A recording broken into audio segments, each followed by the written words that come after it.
This week on the Breakup Breakdown. Everything happened very quickly with this person. Everything was great. Great to me. It was great with my friends. I got a really sketchy DM. It included all of these pictures. I should have 1000% walked away, and I didn't. This is where it gets inappropriate. The fact that I even gave him a chance after this makes me sick. This week we're getting down in the DMs, and we're closing out what kind of turned into a 2-part season premiere with a breakup story that our interviewee teased at the end of episode 1, and we're gonna get some answers about it. Hey, what's up? It's Abby. Thanks so much for tuning in to the Breakup Breakdown. If you have your own breakup story you want to tell, or if you want to submit a couple or even a friendship that you want me to look into, there's a submission form in the episode description. What's up, Heartbreakers? Welcome back to another episode of the Breakup Breakdown with Abby and Lexi. And last week we had one of the most tumultuous stories we've ever had on the podcast, where it was a total ambush of this girl trying to get her dog, her car, her dignity back. The dog is what I cared about. The dog. I was like, what is the plan to get the dog? That's what we wanted to know. It's game over. Because we could not shut up when we were on that recording, and she was actually telling me about a breakup that I was curious about. I was, of course, curious about the first one. This one had happened recently, and I had been paying attention to her social media because it was one of those relationships that was very present on Instagram stories and on the feed. And so when we finished up our recording, I was like, hey, whatever happened to you and, let's call him Joseph.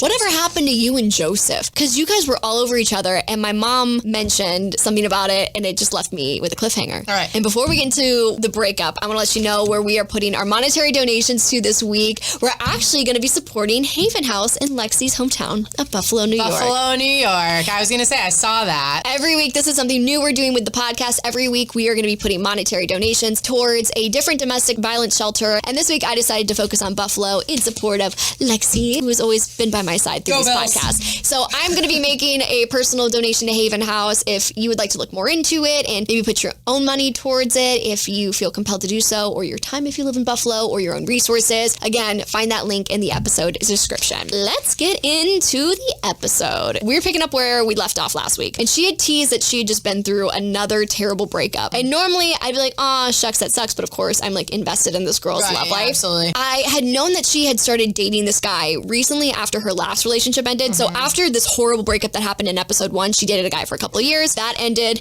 And then after that relationship ended, she immediately started posting with some new guy. Because I do this podcast and I know that that's pretty common, I honestly was like, well, good for her. She found her man, right time. Timing is everything. Yeah. And she seemed super in love with him, posting all the time. It seemed like it was going really well. And so I knew that he had to go away for work for a little bit based off of his job. He goes away for however long. And when he comes back, of course, the lovey-doveyness is back on the gram. She's posting about him. They're doing all these fun things. They're taking trips together. I'm talking with my mom one day, again, because we're just overly invested in this girl. Right. She goes, so you'll never guess what happened with so-and-so and Joseph. And I'm like, what happened? And she goes, well, he broke up with her on the last day of vacation after he had been gone for... the vacation. I think he was gone for 4 or 5 months. They were on vacation, broke up with her on the very last day. I hate that. And so it's like, what? I have anxiety. Why not just break up with her after you get back? Wanted to take the vacation. He wanted to take the vacation. Which is stupid. And he didn't want to take it alone. So here's where it gets juicy. Okay. Because that's what my mom told me. And as we know, my mom is not a credible source. I'm all about your mom and her team. She goes, that's not what happened at all. It was actually the exact opposite. And I was like, well, you have to tell me more. Oh my God. And that's what we're going to get into in this episode when we break down this week's breakup. You have to set the record straight. So this is the beginning of your PR campaign, letting us know how this relationship ended. And then I'm never coming on this show again.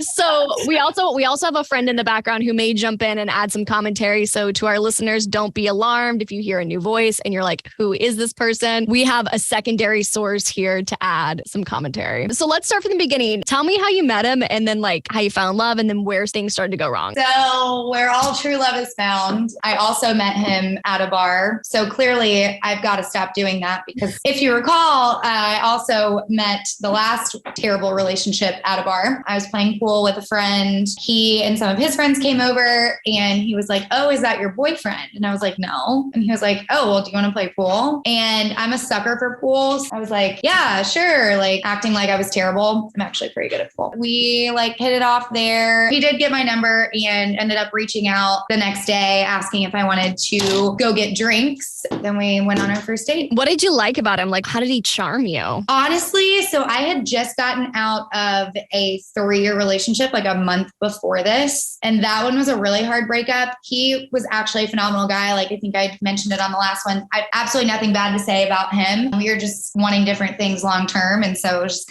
but that kind of makes it harder sometimes, right? Like you don't really have anything to be mad at. But I hadn't dated anyone else in so long. And he was just super easy to talk to. We had a lot in common. Like we both went to SEC schools. And so we like talked about that and football and then had a lot of the same values, kind of both growing up in the South and things like that. Just hit it off really well, really quickly. After you date someone for 3 years, you're like, how am I ever going to date someone again? And then it was just so easy with him that I was like, wow, maybe this is like just meant to be. He seems like a great guy, but when did things start to take a turn? Everything was great. Everything happened very quickly with this person because he was in the military. That's just not always the case, right? But like naturally, sometimes it can expedite things depending on timelines. And he was leaving for a deployment. We were on kind of reduced time to like get to know each other and things like that. We went out for a little over a month. He asked me to officially date. And I was very hesitant because again, like this other breakup was so recent. I felt like I owed it to myself since he was so great not to pass up something that was like right in front of me. I went for it and met his family like a month and a half in, 2 months in. They were all great. Everything was great. My friends really liked him. It was right before the 4th of July because we were about to go back to his hometown to spend the weekend there with friends. I got a really sketchy DM on Instagram. My friend that's actually sitting here is one of my very best friends. And I was sitting in a coffee shop at the time, like working. So I worked from home. I like got this random DM from a girl. It included all of these like pictures, but it says like images sent in message requests are covered. Tap to see blurred image. Cause she was like DMing me, like we weren't friends on Instagram. I guess it like until you accept the message, like protects the images. I like send this to my friend and I'm like, this can't be real, right? Like this is totally spam. Like I'm going to open this. My whole phone's going to blow up. And she's like, yeah, it's really sketchy. Like don't open it. Well, I couldn't like help it. I like had to open it because this is the message that went with the images. I would appreciate it if you wouldn't tell him directly who brought this to your attention, but I want you to know what he's up to. Honestly, once he started flirting, I wanted to see if he'd actually crossed the line so I could tell you.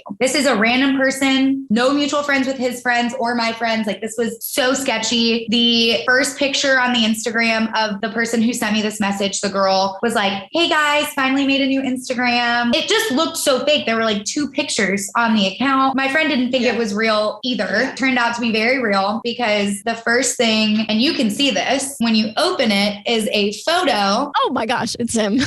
It's him. It's ex-boyfriend jump scare. Yeah. And like, I'm sorry. Do you notice any clothing? I don't. So he's naked in this selfie for those of you who can't see it. So then I open this and I'm like, that's him. I'm like, wait, I'm like, and then you start to try to be like rationalizing things. Like, is this actually fake? Like someone actually went to that extent to make a fake. I don't know. I at first just like could not even grasp that it was real because the person I was dating at the time, my ex, again, everything that had happened up to this point. So now we're like 3 months into the relationship, maybe 4. He was very much the like pursuer. He was very into me, very engaged in like the relationship, very pursuant, great to me, was great with my friends. So like a lot of it was initiated by him. And I made it very clear to him when he asked me to date, I said, look, like, I don't know that I'm like fully ready for this, but I know that like what we have is worth exploring. And I would regret not doing that. Mm-hmm. You know, like it was very clear he was more into it, if you will. You had no reason to believe that he would send a suggestive selfie to some. Yeah, no, especially it would be one thing if I was like chasing him around or like not showing signs of commitment or there was just a lack of something. Like, no, that was absolutely not the case. He had been to a wedding of my friends with me. Like he's met my family. I've met his family, like all in such a short amount of time. So anyways, as you just saw, there was a photo sent and then she proceeds to send a video, which I cannot see because it's just blurred out and says video. So God only knows what that was. This is where it gets inappropriate. So if there are children around, maybe remove them, plug your ears. I'll add some dramatic music. Here we go. A dramatic reading by our interviewee.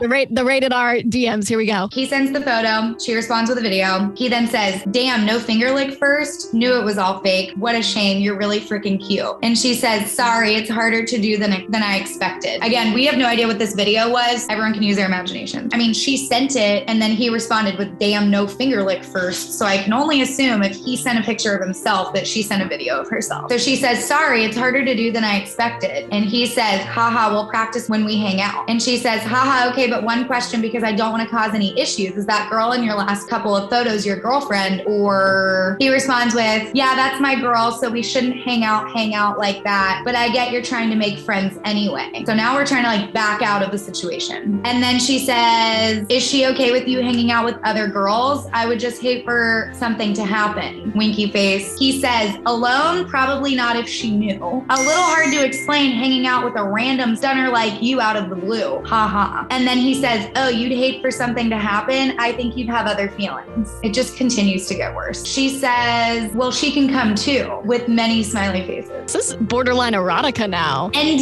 scene. Okay, so you're sitting in this coffee shop. You're going back and forth with your friend about these text messages, trying to figure out if this is even real. What did you do next? So he was at work. If anyone has friends or family or significant others in the military, you know that they're usually like MIA while they're at work. Their phones are like locked in a freaking safe house, basically. I knew he couldn't answer the phone. He was like actually in a training that particular day. So he was able to like respond. I was basically just like, tell me this isn't true. I already have all of the evidence. So there's absolutely no denying it. You might as well just tell me the truth. I'm hoping that the answer is no, but it's pretty hard to deny. And he basically admitted it, like came out right away and admitted it and was just like, I don't know her. I've never met her. She randomly DM'd me. It means absolutely nothing. I don't even know why I let it go there. I would never have met up with her. This is why I hate saying this out loud, but I guess every experience is a lesson. So we'll just take that out of it. The fact that I even gave him a chance after this makes me sick because if anyone listened to my other episode, I should have learned my lesson many years ago and clearly still have some things to learn. Well, why did you decide to forgive him after that? He immediately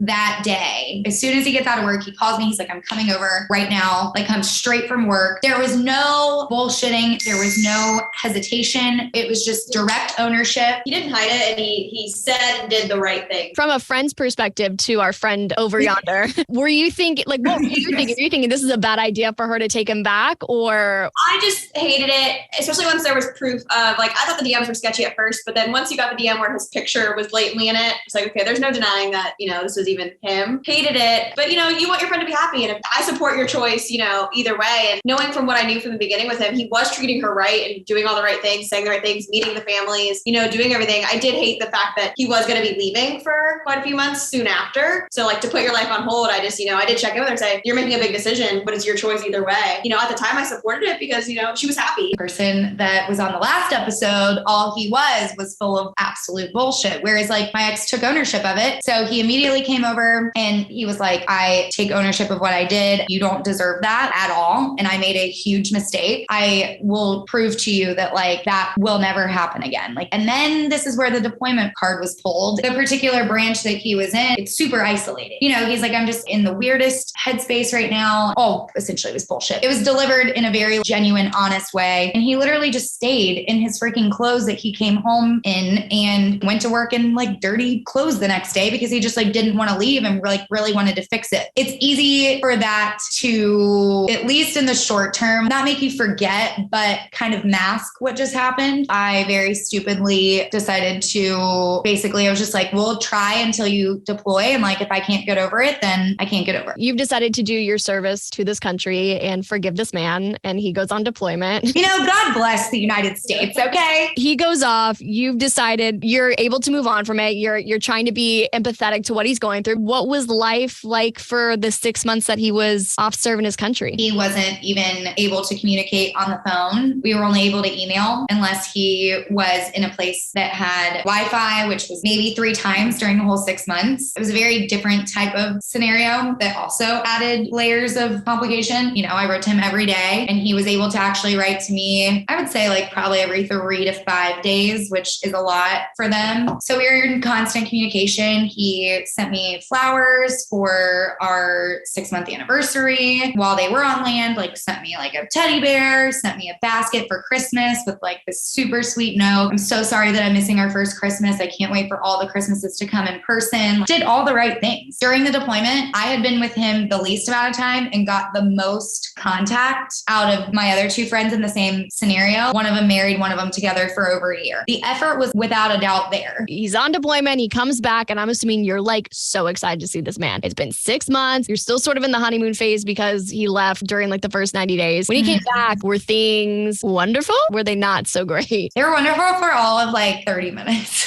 That's when I started getting in my head, I would say. Getting in your head in what way? Naturally, when you're apart for even a shorter period of time, I would say, but especially an extended period, there's some like sexual tension built up. And like, obviously that's one of the things that you would think, especially a man, would be like the most excited about, in addition to, obviously being around me and, enjoying my company because I'm great. I mean, let's just be honest. Everything was great other than that. It just was like a really big red flag to me. And that's never for me been like the biggest part of any relationship, but it is extremely important. The whole time, not the whole time, but especially towards the end of deployment when it got closer to reality of like him being back, I think I was just worried, is like the sexual chemistry going to be there? Why did he even engage with this other person? Is it because like there was something missing between us? I'm not going to say it like didn't happen at all, but it only happened like very few amount of times. And then just nothing. I brought it up and the response was, which I've actually heard is super common from like other spouses, girlfriends, whatever, who've been through it before, that like they're gone for so long and they're like isolated. It's just not the most important thing to them because they're so used to like that not being even a part of their lives and stuff. I was like, okay, fine, I'll let it go. Basically, like I tried to initiate and then it was kind of shut down and I got really upset about it. And then that's when that comment was made of like, I love you. It is absolutely not that. I'm like really tired. A week goes by, nothing else happens. And I bring it up again. And he's like, no, like, I love you. Like, absolutely not. Like, we've been super busy, like doing all these things. So again, I'm like, okay, I'm just crazy and needy, or, like I start to get in my own head that I'm the one being unreasonable when I'm not at all. Then another week goes by and now we're like home with his family, seeing them, doing all these things. I basically like called him out because I just felt so disconnected from him. At this point, we're like 3 weeks in. I'm so in my head. I'm so tired of second guessing if he is still as committed to the relationship as he was before. Maybe his feelings have changed. And at this point, I'm so hard-headed that I'm like, well, I'm not initiating anything because that's bullshit. I've made it very clear how I feel and therefore you should make an effort. So we leave for a ski trip that following week. It was with all of his friends for like the first 5 days. I had planned it. He doesn't get to see his friends a lot because of being in the military and deployments and stuff. So it just worked out to where all of his friends from college were able to go. His brother was able to go. All of them I had met, I absolutely loved. They were super supportive during deployment while he was gone, checked in on me. I actually went to his hometown and saw them one weekend while he was gone. They're phenomenal people. So the first 5 days we're going to be with them. The last 5 days we're going to be like a kind of romantic trip just for the two of us. I just like continued to feel increasingly disconnected from him daily. Long story short, we're like on the 4th day, we had gone out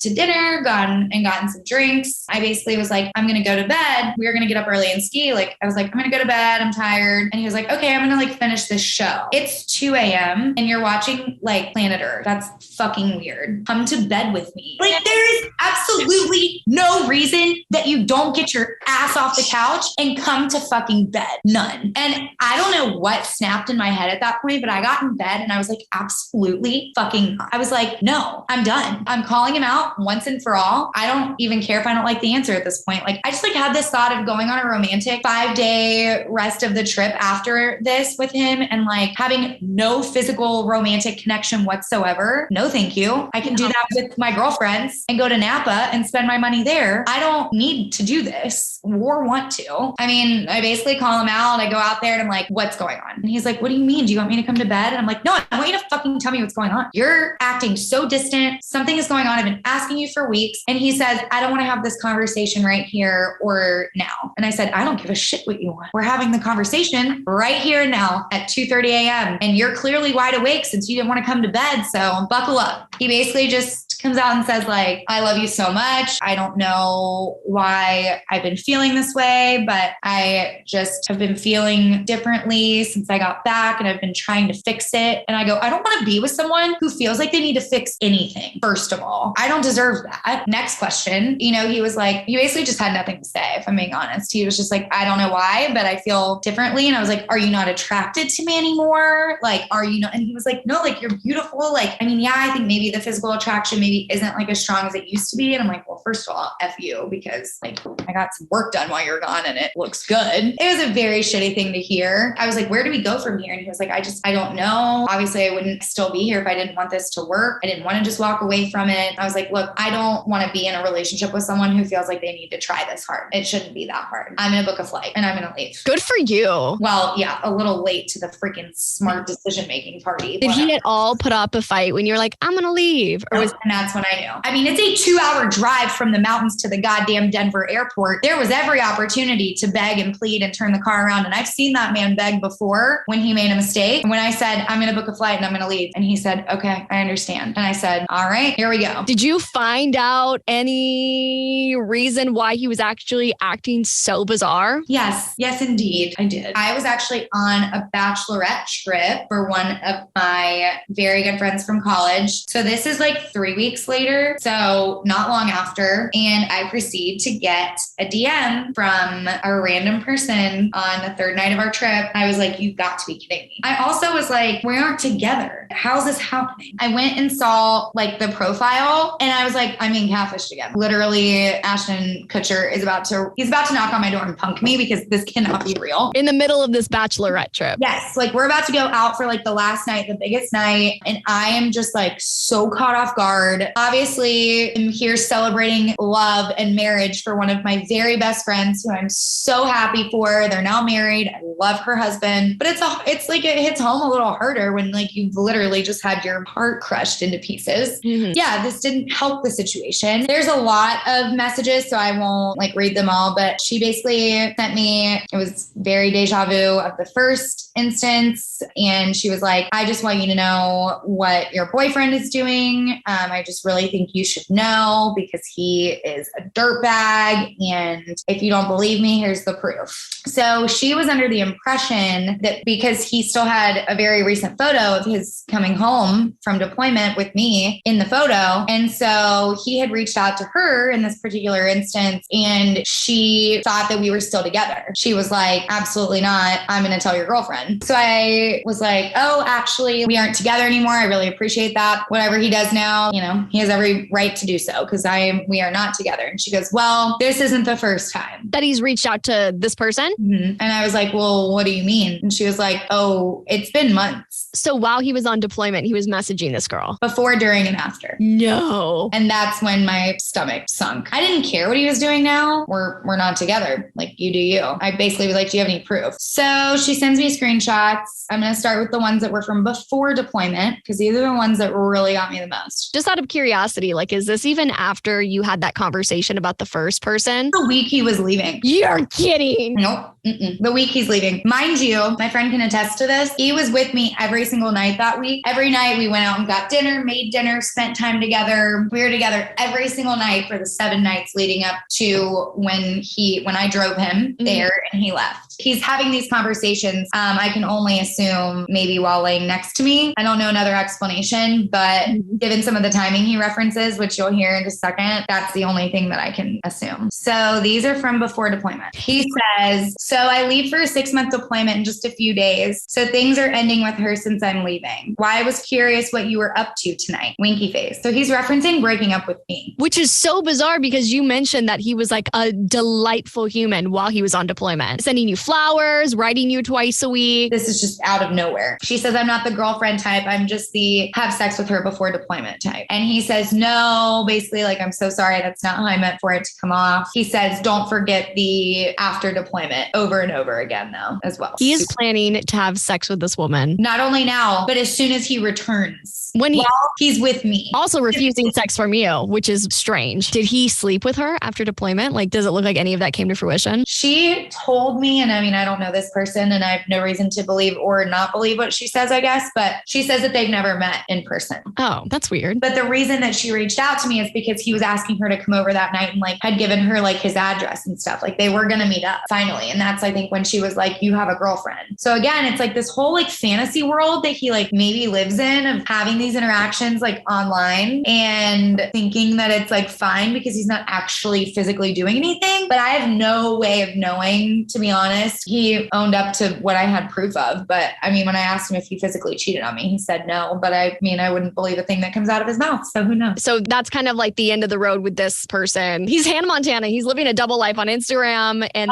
love Hannah Montana, but yes, he's not in this case. Not in this case. So how do you even move on from that? This guy, like you had no reason to believe other than like the people who were DMing you. And who knows how many other people he was DMing. Oh, I actually did find out also after this, there was another person, confirmed at least. Like it was a real person that he had reached out to and tried to initiate things with. How did you find out about that? From someone that he worked with. So where do you stand with dating moving forward? Because now I'm sure you like need their Instagram passwords. Like if I were you, I would not date a guy without having his Instagram DMs open for me at all times. Yeah, like literally back to the background checks. To the friend in the room, what would be your advice? Like, what do you think she could be doing better in her dating life? If you could tell her to change up one thing, what would you tell her? I don't know. Right now, I think you're doing the right thing. I think taking time, you're doing awesome things. You got a bunch of things going in your life. I think taking time is actually good. You said to put yourself first instead of other boys. When I'm dating people, what should I do differently? I don't know. The last one was hard because I think military is a little more difficult and things are heightened really quick, but I would say to take it a little slower from the start. She's a lover, which is great. Why we love her, but take a step back and just take it slow. So I also know that he was younger. Did you feel the age gap in that relationship? No, it's just like such a toxic trait for me now. I'm not going to lie. She does like the younger. That's actually something I would say is maybe it's not the age, it's the maturity. That's fair. I've never like actually had a serious relationship with somebody older than me. Maybe the turning point here is we look for the older men. We look for the silver foxes. Or yeah. You did very well in this relationship, especially when you just had the balls to walk away when you were ready for it to end. So if someone's listening right now and is kind of like, I know I need to end this relationship or I'm thinking about it, what would be the one thing you would tell them to finally just end it? I just don't think that if you're with the right person, which I clearly have not found yet, maybe he's out there. I fully believe that when you're with the right person, like that thought shouldn't even cross your mind. So if it's crossing your mind, then that's a red flag waving in the air. And I had that exact thought. That first DM came through my messages and I should have 1000% walked away right then and there. And I didn't. That cost me 7 more months that maybe I could have met someone, or maybe I could have bought a house then because I wasn't trying to, waiting and maybe get a move with my ex. It shouldn't even be a thought that you have. And if it's a thought, then you should act on it, is all I would say. I'll be looking Hopefully the only other time you and I talk is over drinks at happy hour and no longer on this podcast. Amen to that. We'll have you on for season 3 next time your relationship ends though. Hey, maybe I'm in like a blissful relationship and now I'm engaged and I can come for a comeback, Yeah, we'll have myself. We're going to have a specialty Where Are They Now episode just for you. Next week on the Breakup Breakdown. I met him through Tinder. This guy seemed to be like the full package. He proposed. Everything was great. About a year later, my best friend, she looks at me and she's like, I need to tell you something. And I'm like, yeah? I'm literally not grasping what she's saying. I'm like, this isn't making sense. I don't think I really got the full story. Next week, we're diving into a story about a broken engagement and the intervention that quite literally changed the course of this girl's life. Tune in August 16th to get the full story from her perspective. And don't forget, we've got a bonus episode coming out on the 11th with Lexi, coworker Justin, and my new friend Lily from the Date Brazen podcast, where we will be breaking down this week's main episode.